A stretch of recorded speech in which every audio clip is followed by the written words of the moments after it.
Welcome to the last breakfast. Please enjoy the video. In this video, I will show how to make kimchi without fish sauce.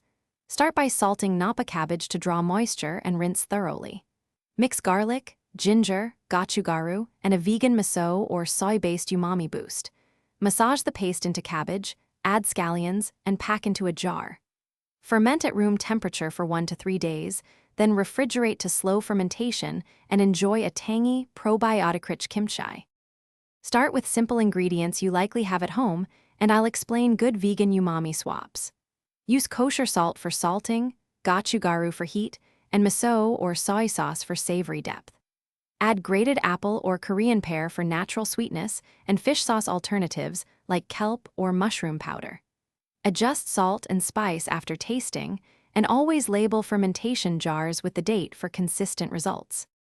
Salting time and fermentation are where texture and tang develop, and I'll guide you gently through both.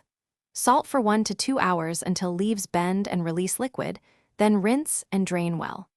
Pack the seasoned cabbage firmly to remove air pockets and weigh it down to keep submerged.